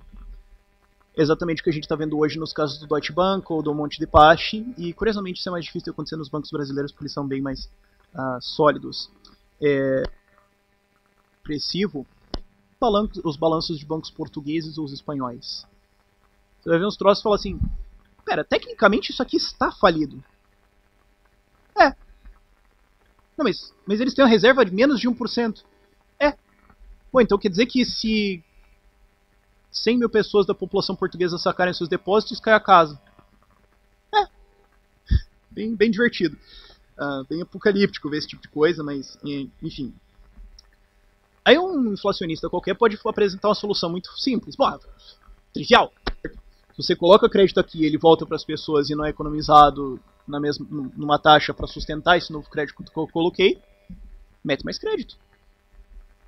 Continua rolando para tentar manter isso. O problema é que esse crédito sustenta posições econômicas que não são sustentáveis em uma condição de crédito de livre mercado, com uma taxa natural estabelecida pela preferência temporal das pessoas. Você vai estar sustentando um arranjo econômico insustentável. Só que ao manter os juros baixos, você também está atraindo novos arranjos. Então mais pessoas vão vir para o seu arranjo. Conforme isso leva a uma inflação de preços, Isso aumenta a oferta de crédito, isso reduz o incentivo para as pessoas economizarem. Se a inflação está disparando e os juros estão baixando porque o governo está enfiando crédito, o que eu vou economizar? Tem isso já acontecendo na Europa, onde você tem agora um boom no mercado de cofre. Já que o rendimento da poupança é menos 1%, as pessoas sacam tudo e enfiam no cofre. Então o que acontece? As pessoas param de economizar. Então o estoque de crédito disponível vai cair, o que faz com que você tenha que imprimir cada vez mais e eventualmente nós estamos na Venezuela. Isso não é uma história muito nova para o brasileiro. Uma outra solução possível que alguém pode imaginar é o que o Milton Friedman chamou de helicopter money. Mas se um helicóptero passa em cima da cidade, derrubando dinheiro para todo mundo, e todo mundo pega nas mesmas proporções, digamos, certo? Eu escrevo um cheque para todo mundo de 10 mil reais. Bom, ninguém garante que vocês vão continuar gastando isso na mesma proporção que vocês gastavam o seu dinheiro anterior. Vocês vão gastar em outra coisa. Certo? A maioria de vocês aqui, se eu desse um cheque de 10 mil reais, se eu desse 10 mil reais em Bitcoin para vocês, vocês iam continuar gastando isso no mesmo padrão exato que vocês gastam o consumo de vocês hoje? Não. Algumas pessoas iam comprar um notebook, comprar uma coisa, fazer uma festa, não sei. O gasto ia ser diferente. Conforme esse dinheiro fosse distribuído na economia, ele ia voltar a ser distribuído entre as pessoas. A preferência temporal ia se manter a mesma. E a gente tem uma situação de crash de novo, exceto que um pouco diferente em relação ao que acontece quando você joga esse crédito na produção. A crise vai depender de onde o crédito é injetado em primeiro lugar, mas ela vai vir. E a crítica final que os keynesianistas podem fazer é que essa redução de consumo vai gerar desemprego. As pessoas estão consumindo mesmo? Menos? Bom, sim. Vamos continuar o raciocínio. O problema dessa crise se origina numa acusação grave, mas verdadeira, que é que keynesianos não têm uma teoria de capital e produção cogente. A teoria deles simplesmente não faz sentido. Ok, vamos continuar o raciocínio. Pessoas deixaram de consumir, você tem desemprego aí. Para onde foi o dinheiro? O Keynes, no trabalho dele, se preocupou de maneira geral com, ok, a crise aconteceu, tá bom, e agora? Não porque ela aconteceu ou o que vai acontecer com o dinheiro depois ou de onde ele veio, mas sim como a gente pode tentar consertar isso. Ao fazer esse recorte negligenciar uma teoria de capital e produção, a teoria dele falha. Para onde esse capital vai uma vez que ele é economizado? Ele vai ser emprestado, então ele vai ser gasto em outro lugar. De fato, você pode ter uma redução de emprego aqui e um aumento de emprego lá. Ok, vai ser infortúnio para umas pessoas aqui e infortúnio para umas pessoas lá, mas o PIB, de maneira geral, não deve ser muito afetado. A segunda coisa é que esse problema não acontece se as pessoas mantiverem a preferência temporal delas. Se todo mundo economiza 10% do que ganha, bom, novo desemprego no consumo não vai acontecer. O que vai acontecer é se as pessoas começarem a economizar 15% ou 20% do que elas ganham. Bom, aí sim o setor de consumo pode começar a sofrer. Mas se todo mundo manter uma proporção de 10%, digamos, esse crédito vai ser investido em produtividade, o custo dos bens vai cair, e embora o estoque de crédito continue o mesmo na média ao longo do tempo, ceteris paribus, o poder de compra dele vai aumentar. Então o setor de consumo não sofre com isso, embora flutuações normais aconteçam na economia, porque ação humana. A questão é de onde vem então essa origem, e os primeiros autores, o Mises e Hayek, a segunda geração da escola austríaca, se preocuparam muito mais com a origem fiduciária disso. Em português, claro, um banco fraudando seus registros. Eu olho aqui, eu tenho $1 milhão em ouro, então eu tenho $1 milhão em notas emitidas. Mas esse $1 milhão não vai chegar aqui e sacar tudo, então eu posso dizer que eu tenho 2, criar dinheiro, emprestar isso, cobrar juro e ganhar dinheiro. Reserva fiduciária. O Rothbard chama isso, em português, claro, de fraude. E o Fernando Uric vai tentar disputar que isso é uma fraude agora na conferência da escola austríaca. Vai dar uma treta fenomenal isso, mas o problema é que um banco pode fazer essa expansão de crédito. Só que o Mises e o Hayek se preocuparam muito mais do lado dos bancos. Os bancos vão expandir isso, né? Eles vão fraudar seus registros. A base monetária expande porque eles estão criando um novo crédito. Conforme essas notas chegam na mão das pessoas, elas continuam economizando a mesma coisa. Você tem uma crise aí, você tem inclusive vários problemas dessa alavancagem bancária ao longo do século XIX nos Estados Unidos e na Europa. Inclusive tem um livro muito bom de um cara que eu não vou possivelmente lembrar o nome, mas depois vai estar nas notas, que ele consegue traçar até a crise das tulipas na Holanda em 1600 e bolinha, como ela foi causada por uma expansão fiduciária bancária. O problema, como o Rothbard depois aponta no livro dele, O Case Against the Fed, e no livro dele, What Has Government Done to Our Money, 2 livros muito importantes, ele é desse tamanho, esse é um livro bom. é que isso não consegue durar muito tempo em um sistema de free banking. Para você ter esse sistema de inflação fiduciária via bancos, você precisa de proteção estatal. Porque o que acontece, certo? Você tem vários bancos, digamos que cada um de vocês é um banco e nenhum de vocês confia no outro, porque é o concorrente, certo? E vocês sabem muito bem que vocês podem fraudar os seus depósitos e que o outro concorrente pode fazer isso também. Então, quando uma nota dele chega no seu banco, você manda sacar em ouro. Num padrão ouro, claro, presumindo que ele existe. Você não confia na emissão ou na nota contábil dele, mas você fala, não, me dá a propriedade, eu não confio em você, me dá o ouro. Então, a partir do momento em que um banco começa a se destacar muito da inflação, os outros bancos conseguem sentir isso por um maior fluxo de notas e começam a sacar isso. E o banco que começa a se expandir, então, pode ser levado à falência por isso. Se todos os bancos fizerem isso a mais ou menos o mesmo passo, não deve existir um problema tão grande, eles não vão conseguir ferrar com o outro, mas também essa expansão a gente pode hipotetizar numa velocidade tão baixa que a produtividade ia conquistar isso, baixar o custo e não daria um problema tão grave de crise lá na frente. O cheque disso, em última análise, é a concorrência. Vocês têm medo de expandir a base monetária de um banco porque o outro vai derrubar vocês. E você pode tentar cartelizar isso, e o Rothbard escreve isso no Case Against the Fed, em que ele propõe a abolição do Banco Central. Ele fala, bom, e banqueiros nos Estados Unidos tentaram fazer isso ao longo do século XIX inteiro. Tentaram fazer vários cartéis para fazer inflação monetária. O problema é que, assim, não dá. Porque você precisa ter todos os bancos do país no mesmo esquema. Se tiver um banquete pequeno que se recusa a fazer isso e começa a sacar a nota dos outros bancos, ele vai enriquecer pra caramba. Todo mundo tem que estar dentro do golpe. Só que como a gente está em dólar, se todo mundo do país fizer isso, o dólar vai desvalorizar. Então os bancos internacionais, porque a gente faz comércio exterior, certo? Import-export, vão pegar esses dólares, não vão confiar na gente e vão ser redimir os saques em ouro. Então a gente precisa que todos os bancos do mundo estejam no mesmo conluio. Não dá certo. O que você faz? Cria um banco central. O que o Banco Central faz? Ele fala, olha, alavanca aí não tem problema, qualquer coisa eu imprimo e te pago. Resolvido o problema. O que mais? Você pode também fazer uma lei que diz, olha, é o seguinte, vai ter uma reserva fiduciária aqui que a gente diz que vai ser, 10%. Acima, vocês não podem expandir abaixo disso, vocês têm que ter 10% de reservas, tem que ter $1 por cada 10 fora. Mas se vocês mantiverem isso e alguém der umas corridas no teu banco, a gente corre pro socorro de vocês, não tem problema. Então o que o Banco Central faz o que o governo faz ao passar esse tipo de lei? Falar, inflacionem. Quando der errado, a gente paga a conta. Quem paga o Banco Central? Bom. Aí a gente vai com a conta ao infinito até chegar no pagador de impostos, que é roubado pelo esquema.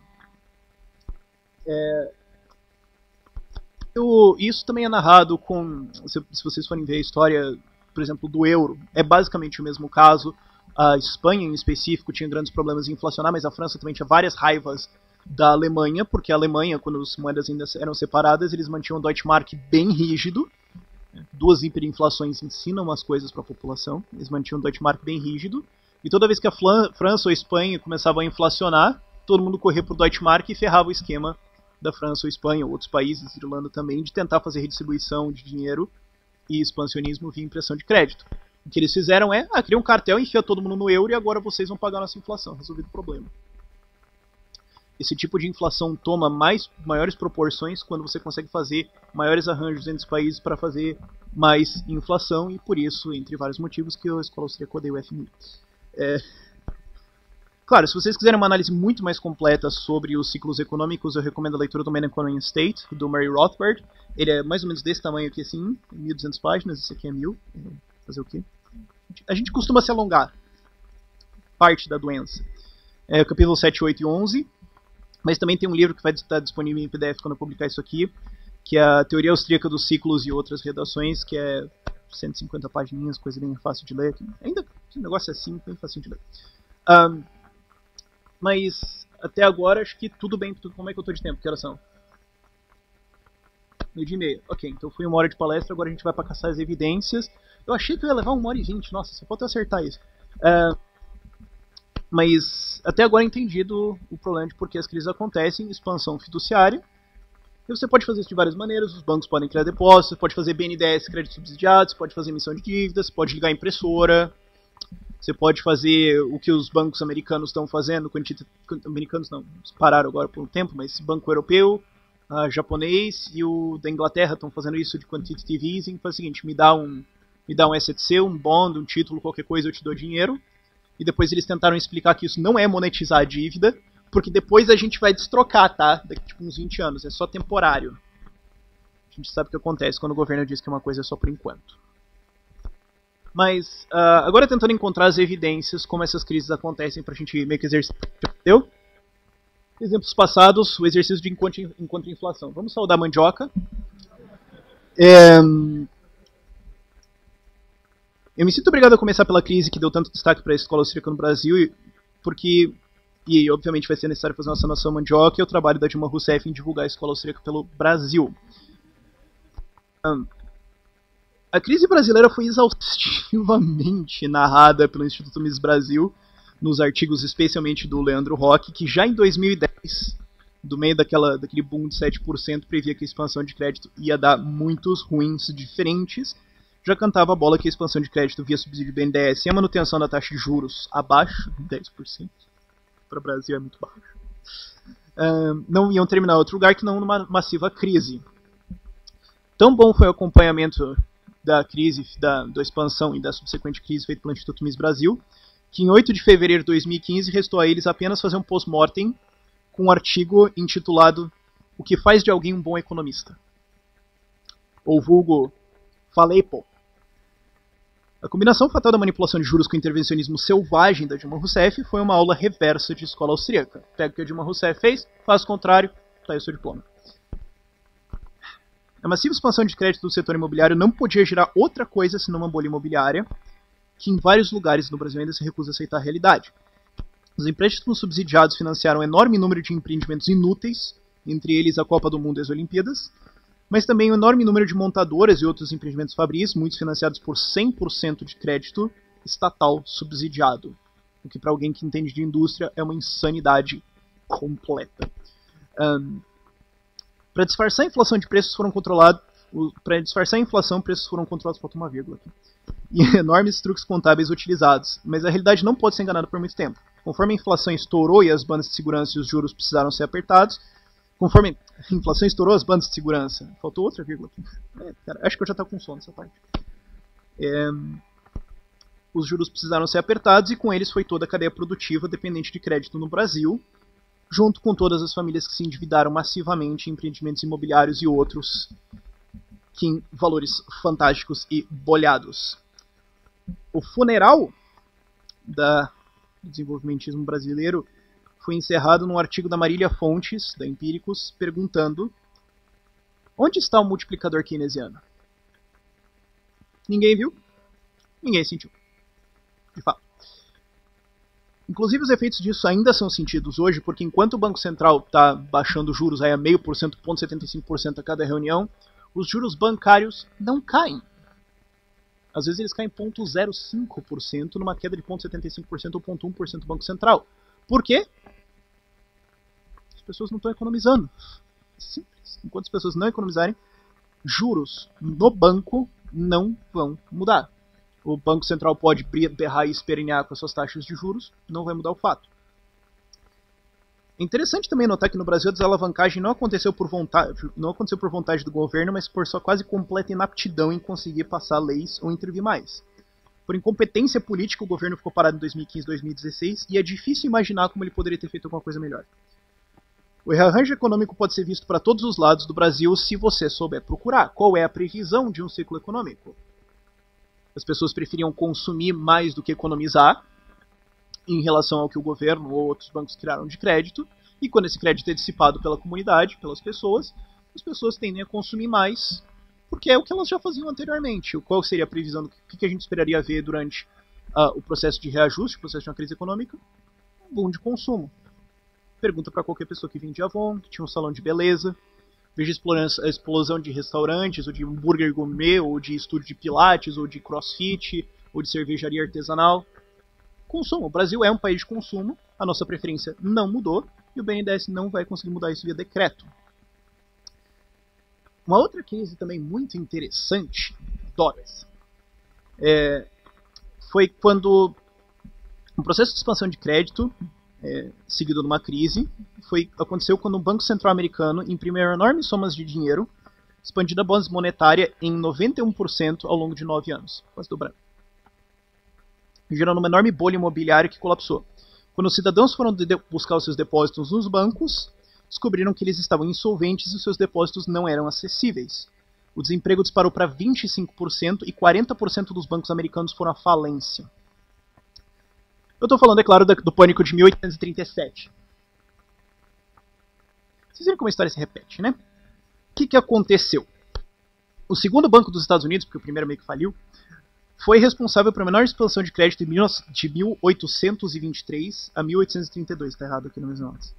Aumentando a base monetária de 81 milhões, naquela época era a base monetária americana, tá? 1823, calma. 81 milhões para 155 milhões de dólares, já no começo do século XIX, mostrando a completa inaptidão da teoria de que um banco central consegue controlar a base monetária. O Andrew Jackson, presidente na época, aboliu o banco, mas a taxa de alavancagem da economia de 5-1 se manteve e o dinheiro do segundo banco dos Estados Unidos foi distribuído entre bancos subsidiários dentro dos Estados Unidos e a alavancagem continuou. A coisa estourou quando em 1837 bancos ingleses apertaram condições de crédito, o que causou uma recessão na Inglaterra, que também ferrou com o comércio americano, causando uma certa recessão nos Estados Unidos. O que acontece? Desalavanca. O que acontece foi que o crédito inglês apertou, então o dinheiro flui para a Inglaterra, saindo dos Estados Unidos. Como eles ainda estavam no padrão ouro, começou a apertar para os bancos, ao ponto em que os bancos deram uma falidinha de 40%. Os bancos ingleses em 1838, nossa, coloquei 1838, voltaram às condições de dinheiro fácil e os estados americanos tiveram uma decisão gigantesca: se endividar para investir em obras públicas. Quando eles fizeram isso, eles se alavancaram enormemente, pensando que, bom, o comércio de algodão está crescendo, nós estamos investindo, está tendo um boom econômico, olha a repetição, e quando os preços de algodão capotaram e o mercado faliu, o mercado foi para baixo, teve uma enorme contração nos Estados Unidos, que liquidou essa base monetária, causando um fenômeno que deixaria qualquer keynesiano profundamente confuso. Enquanto o índice de preços de 1839 a 1843 caiu de 125 de um índice de preços para 67, uma deflação massiva, o consumo da população cresceu 21% e o PIB cresceu 16%. O que aconteceu? Os bancos se desalavancaram, o dinheiro se tornou mais forte, tinha um grande fluxo de ouro e prata vindo para os Estados Unidos porque o México estava imprimindo bastante. Então, a base de notas emitidas caiu enquanto a base de ouro e prata subiu. Eles se encontraram no meio, o dinheiro voltou a ter um valor muito mais próximo do valor segurado em bancos, e o dinheiro duro fez uma economia de qualidade, tendo um grande desenvolvimento econômico no que é considerado uma enorme crise. Se o keynesiano só olhar e falar, preços caíram pela metade, nossa, deve ter sido horroroso. Incrível, todo mundo nos Estados Unidos estava muito bem nesse período, obrigado. Esse período é descrito, esse processo histórico é descrito pelo Murray Rothbard no livro dele History of Money and Banking in the United States, livrão também. Rothbard se empolgava, fez uma série de livros assim, enfim. Vamos ao pesadelo. Fantasma que me assombra.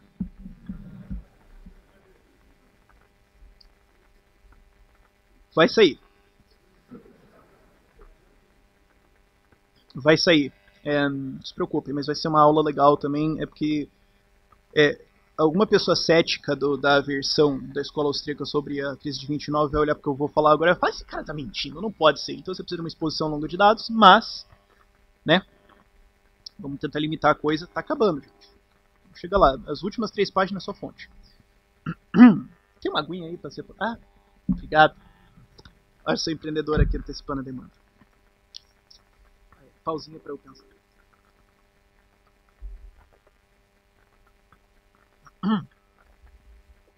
Agora, um processo muito similar aconteceu antes da crise de 1929. O Federal Reserve, Banco Central, instituído em 1913. Logo depois de instituído para controlar os preços e controlar a expansão fiduciária, descontrolou os preços e imprimiu fantasticamente. Surpresa. A expansão de monetária foi de 45 bilhões de dólares em 1921 para 73 bilhões de dólares em 1928, um aumento de 62%. A diferença, nesse caso da crise de 1929, é que todos os balanços do Fed estão livres e abertos para serem auditados. E o Rothbard, no livro dele sobre a crise americana, não lembro o nome do livro, mas está aqui em algum lugar, ele faz uma verdadeira autópsia dos dados do Banco Central e mostra como, através de redescontos e algumas outras políticas de impressão de dinheiro, o Banco Central imprimiu 720 milhões de dólares aproximadamente e deu para os bancos.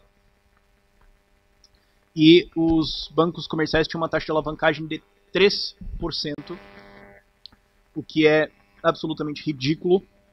Quando a gente lembra que em 1840 e pouquinhos eles estavam muito perto de 50%, 80%. Esse foi o nível de inflação nessa época.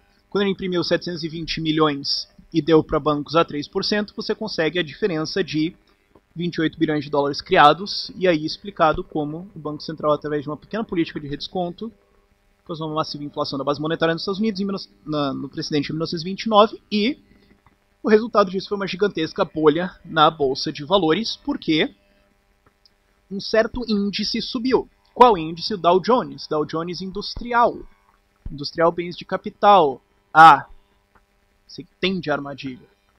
Mais crédito foi fornecido especialmente para o lado industrial. O lado industrial bombou, porque de repente tinha muito crédito. O índice subiu, todo mundo saiu correndo e foi para a Bolsa subiu ainda mais.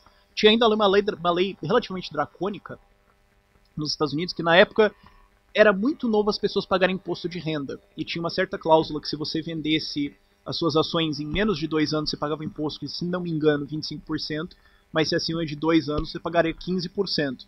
Como era basicamente novo para a totalidade da população pagar imposto de renda, a noção de economizar 10% era muito grande, e isso levou as pessoas a não venderem as ações e realizar ganhos quando a bolsa estava em alta, provocando uma alta ainda maior. No começo de 1929, a bolha na bolsa já estava chamando muita atenção e o Federal Reserve resolveu fechar a armadilha. Deu um monte de crédito para todo mundo ao redor de 8 anos e depois resolveu erguer a taxa de redesconto para acima de 50%, o que basicamente ferrou o crédito inteiro. Alguns meses depois a gente teve os dias negros da bolsa de valores e o Dow despencou.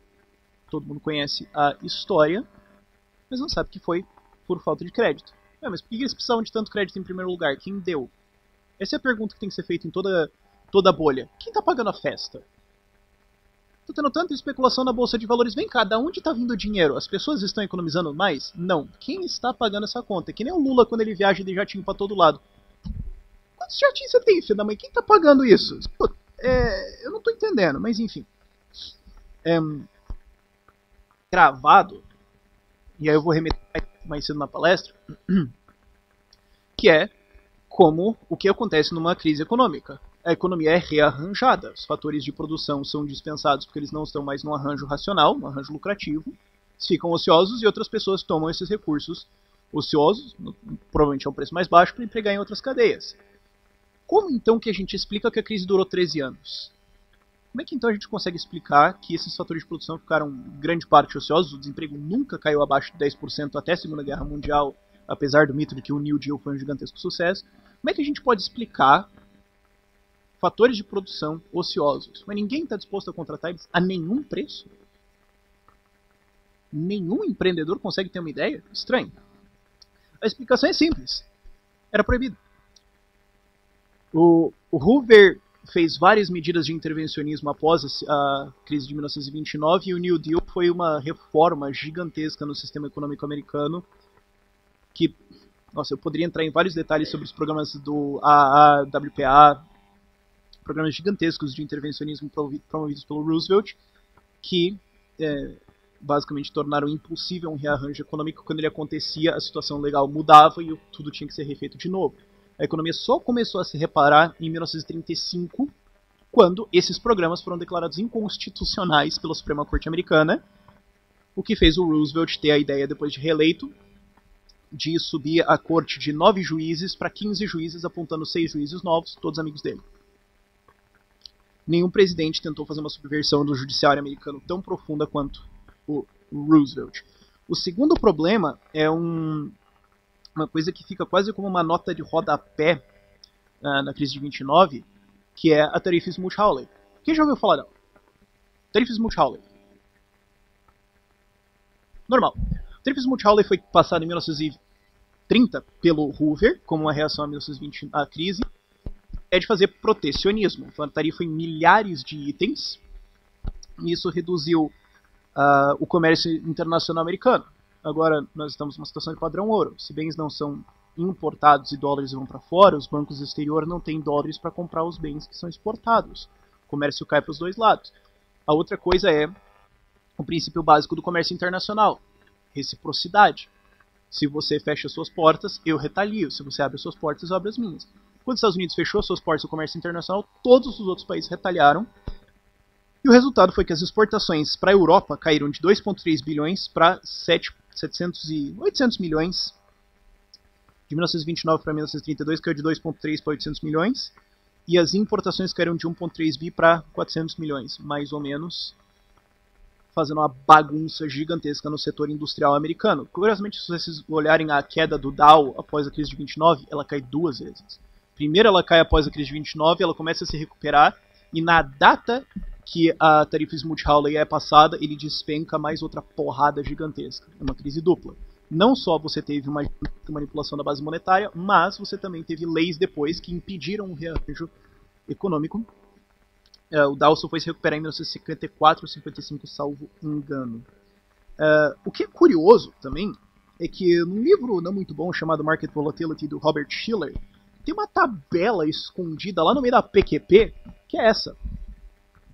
Índice Dow, um é ganhos por ação, outro é dividendos pagos por ação. Pode ser o contrário. Agora, a quarta coluna é os juros que você ganha investindo no que seria equivalente a uma letra de crédito corporativa top de linha Prime. Ou seja, quanto que é pago de juros quando você empresta para empresas, majoritariamente no curto e médio prazo ao longo de um ano.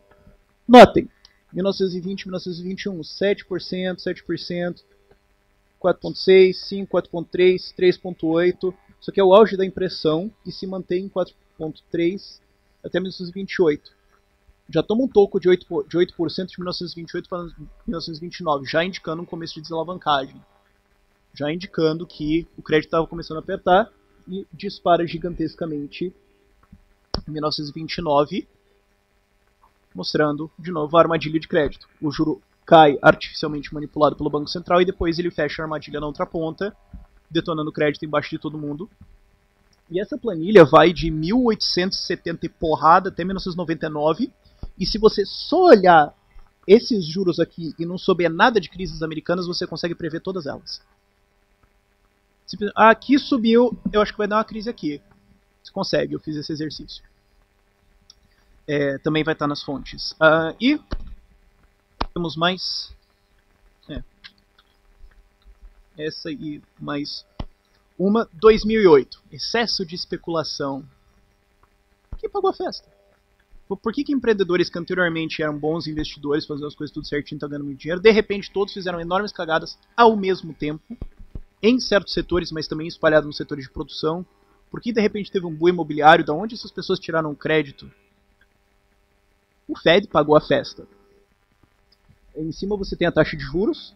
O Banco Central baixou a taxa de juros de 6,5% em 2001 para 1% em 2004 e depois foi jogando ela para cima ao longo de 3 anos. A armadilha de juros clássica. Todo mundo começou a depender de crédito em 2004, 2005. O mercado continuou o boom porque o crédito continuou subindo. Aí o Banco Central teve a ideia de subir os juros para tentar conter a bolha e um abraço pro gaiteiro. A resposta deles foi baixar a taxa de juros a 0 por 7 anos. É muito difícil prever que isso vai dar errado. E ali a gente tem a expansão de base monetária entre eles fazerem abaixo de 6,5 para 1. A base monetária sobe alguma coisa na ordem de 54%. Não é muito se você comparar com as outras crises, mas ele é suficiente para causar uma quebra dessas. Agora o assustador é que desde então ela duplicou. E agora a gente já consegue ver os topos de bolha, já consegue ver sinais de desalavancagem na crise americana. É uma questão de tempo. E notem que isso se sustentou. A economia mundial hoje é sustentada porque bancos centrais pelo mundo imprimem mensalmente 200 bilhões de dólares para serem jogados para a economia. Imprimem mesmo, é quantitative easing. Você me dá um S, eu te dou dinheiro, depois a gente destroca, tá?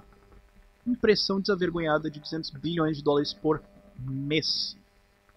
no mundo, isso não contando as putarias que o Banco da China faz. E é isso que tem sustentado basicamente a situação econômica atual. Então, novamente, um outro caso de armadilha de juros.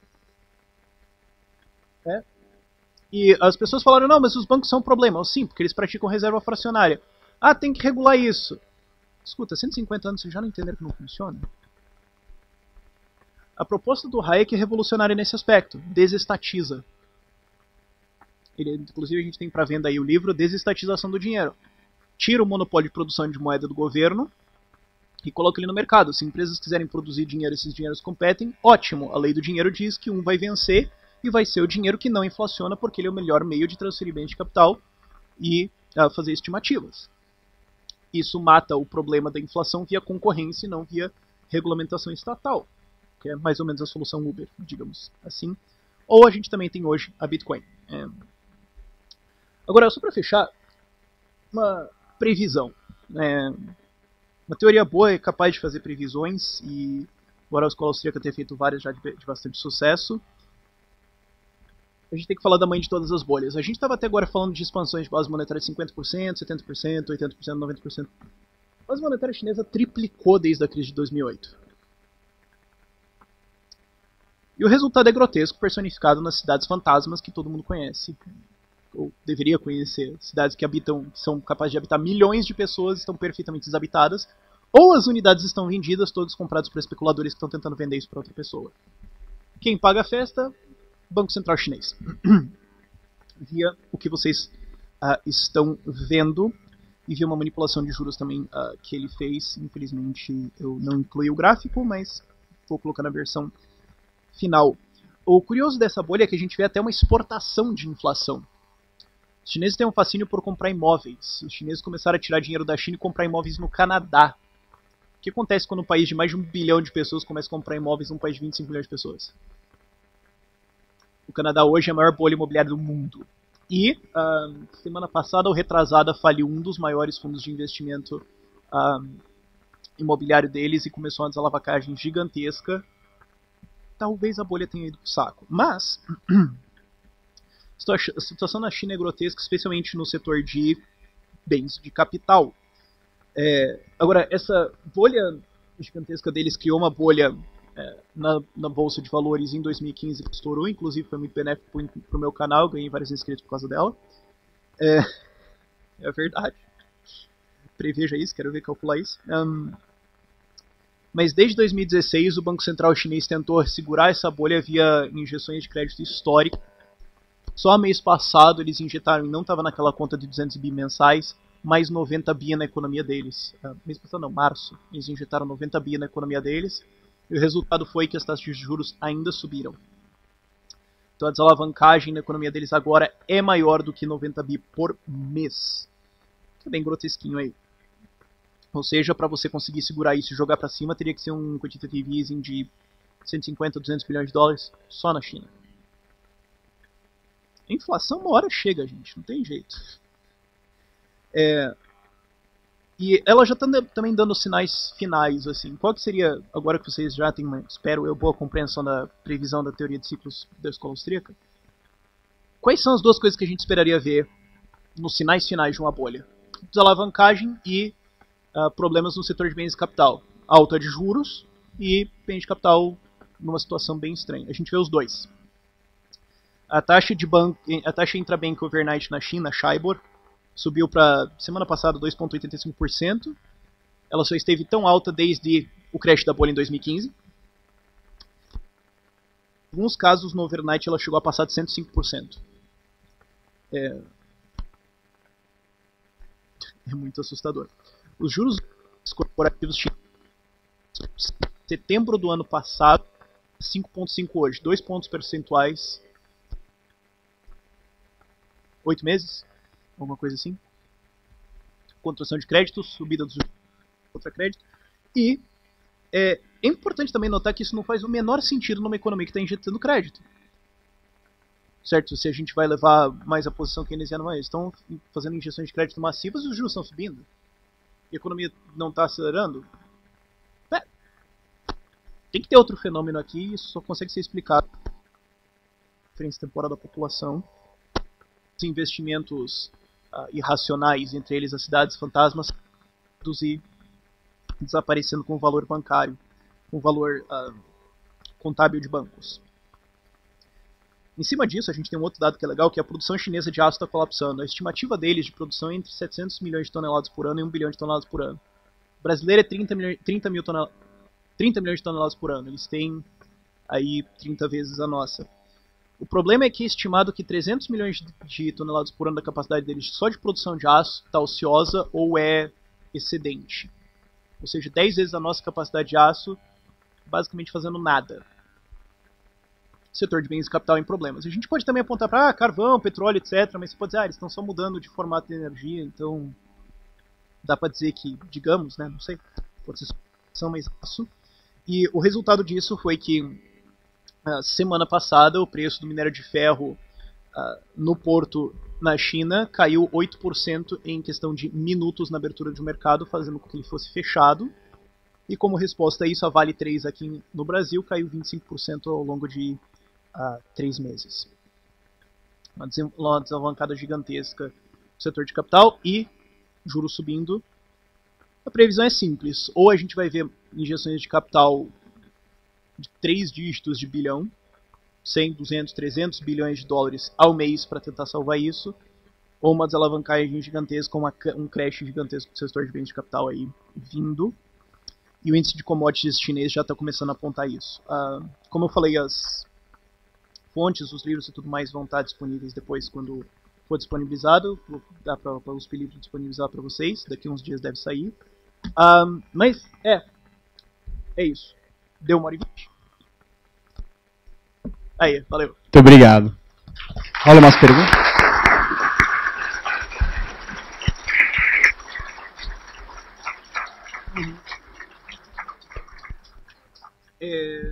Poxa, isso podia ter pergunta escrita, né? Que é mais fácil selecionar.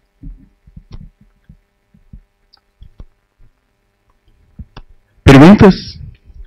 Pertinentes ao tema de economia, por favor. Melhor, né? Que tem perguntas no canal e etc, mas...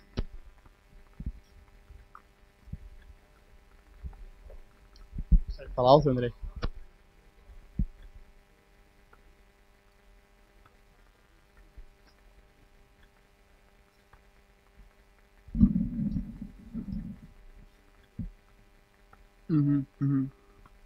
Isso é um dos desafios que o Instituto Mises agora está começando um curso de investimento com a escola austríaca.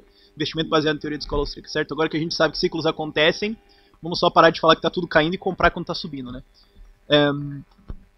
A questão é, você tem que olhar, os bancos centrais estão imprimindo em grande parte é a impressão deles marginal comparado a outros países. Então se todo mundo está inflacionando ao mesmo tempo, até disfarça. Você consegue segurar por um tempo. O problema é quando você tem um contraindo em relação a outro expandindo. Então, o que você tem hoje, o Federal Reserve está contraindo, embora muito timidamente, em relação a basicamente todos os outros bancos centrais do mundo.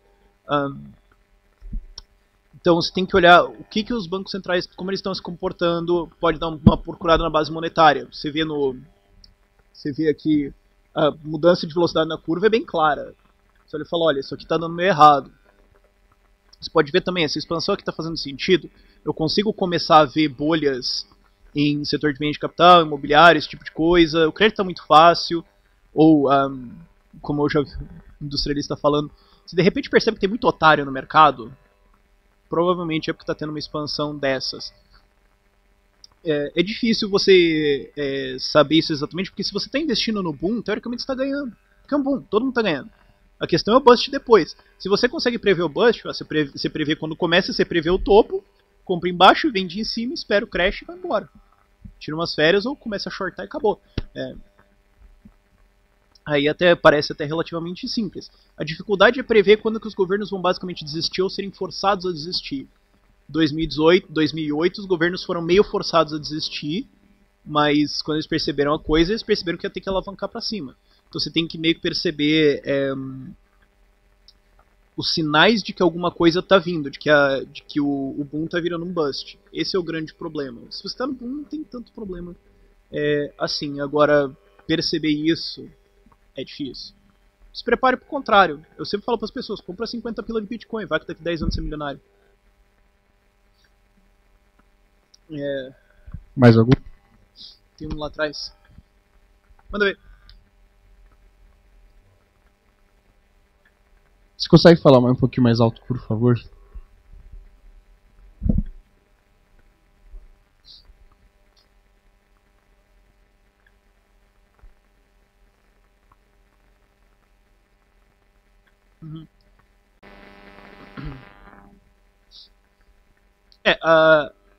Pós BNDES, a gente tem que se fazer a pergunta se a Selic, se o Copom ainda influencia a base monetária.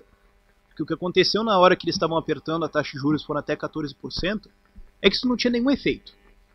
Porque o BNDES continuava emprestando subsidiado. Então, mesmo que a Selic subisse, nada mudou nos maiores fornecedores de crédito. Então, é um pouco mais complicado isso. Agora a gente vê que o corte não está se traduzindo em cortes no juro bancário. A Selic está tentando berrar e espernear para jogar para baixo, mas não está funcionando. Agora, dizer se é ou não é comparável é uma comparação extremamente difícil, que eu não me aventuraria muito a fazer. A questão maior é que, assim, o governo não deveria nem estar no business de regular o preço do juro. É um controle de preços como qualquer outro, é um intervencionismo como qualquer outro. Ele não devia estar participando disso, e a posição da escola austríaca como uma solução para isso é fecha o Banco Central e para de fazer isso, para de fazer essa manipulação e deixa a taxa de juros encontrar a taxa natural dela, seja lá qual for seja, a gente age a partir daí. Agora, a questão, como eu respondi para o colega anteriormente, é onde que eles vão parar. Eles podem parar agora onde eles estão, não me lembro exatamente onde o Copom está agora, estou muito mais perdendo sono com a China do que o Brasil, honestamente. Mas eles podem parar onde eles estão, eles podem continuar baixando. A queda da Dilma foi bem expressiva, e não é tão importante assim a taxa Selic, mas a alavancada de moeda mesmo. A base monetária está se expandindo mais do que deveria, o crédito está subsidiado, os juros são excessivamente baixos. Isso é o real problema que começa a distorcer o mercado. E a taxa Selic está perdendo o poder de influenciar isso, que é até um pouco estranho, mas não é uma tendência só brasileira. Bancos centrais pelo mundo estão perdendo a capacidade de influenciar o crédito. É uma coisa estranha até, mas os Estados Unidos e a Europa está começando a acontecer. O Japão, o Kuroda até tentou entrar na insanidade que ele achou que ele conseguia regular o preço do bond. Mas, enfim, isso é outra piada.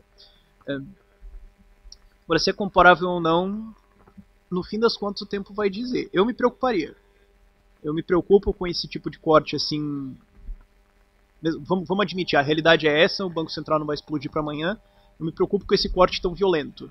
A inflação está dando espaço. A inflação está dando espaço. Ok. A gente está em 4%, que para qualquer país civilizado é absurdo, mas a gente acha normal. Mas a inflação dá espaço, teoricamente, na nossa banda, que a gente imagina que 4,5%, mas na verdade é 6,5% porque é o teto, né? Dá espaço para você cortar juros. A questão é se isso está criando bolhas nos setores produtivos ou não. E o outro problema é que o empresário brasileiro ficou viciado nisso. A presidente do BNDES caiu aí semana passada ou retrasada, né? Fechou o caixa, parou de emprestar naquele juro zoado, meteram pressão no Temer e chutaram a mulher. Simples. Por quê? Porque não estava jogando crédito barato. Então eu acho que mais do que olhar se essa queda agora é comparada ao Lula, é ver, e a fome de crédito continua. Ainda tem muito empreendedor viciado nesse crédito subsidiado. Eu acho que eles ainda vão tentar fazer pressão política, especialmente em 2018, né, durante as eleições, para querer voltar a esse padrão. Eu acho que, embora alguns tenham aprendido a lição não foi totalmente aprendida. E isso me preocupa muito mais do que tentar imaginar o que pode acontecer numa taxa Selic, ou onde ela pode parar. A lição não foi aprendida, então vamos ver se nos próximos anos essa história para e a gente consegue ter um sistema um pouco mais estável comparado ao mundo, ou se vai voltar aos anos em que você podia tirar um empréstimo do BNDES, pôr na poupança e ganhar dinheiro. Última pergunta.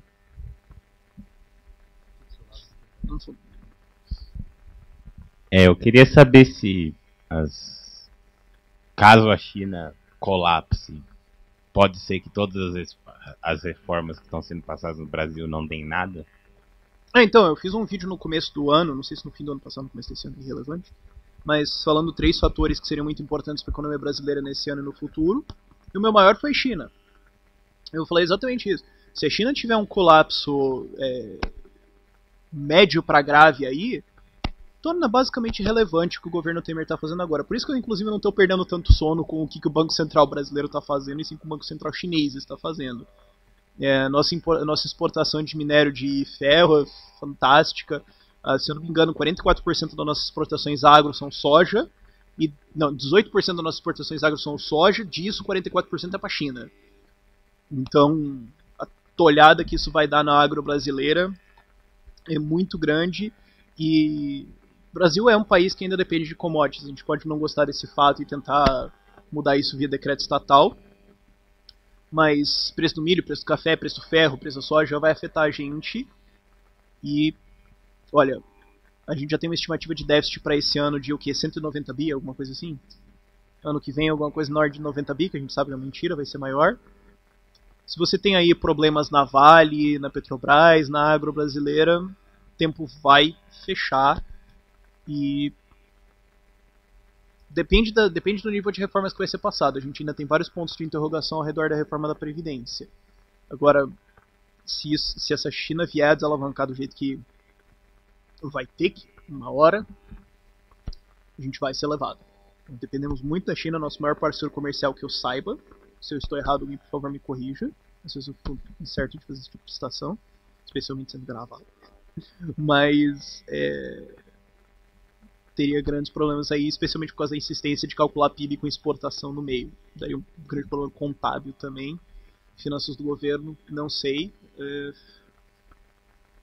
Por isso até que eu acho que essas reformas são extremamente tímidas. Elas são tímidas já para o cenário brasileiro que a gente tem. E se você olhar todas as projeções de déficit, projeções de crescimento do Brasil, nos próximos 10, 15 anos, ninguém coloca uma crise lá no meio. Eu acho fantástico isso. E não é só o Brasil, qualquer país, assim, vamos fazer uma projeção de crescimento. Ninguém pensa, nos próximos 20 anos vai ter uma crise ali no meio, né? Não pode ser. Não, vai dar tudo certo. Não, eu sei que deu merda a cada 10 anos lá pra trás, mas agora tá firmeza. Eu acho essas reformas muito tímidas já pro cenário que a gente tem. E se você calcular que ainda pode ter algum problema, não só vindo da China, mas também Estados Unidos, Europa ou qualquer outra coisa, o cinto vai apertar pra alguém. A questão é se isso vai ser antes ou depois da eleição de 2018. Eu acho. É uma questão até mais importante, assim. Respondido? Acho que fechou, mas depois... É rapidinho? Oi? Eu vou tentar ser breve. Não, por favor, então.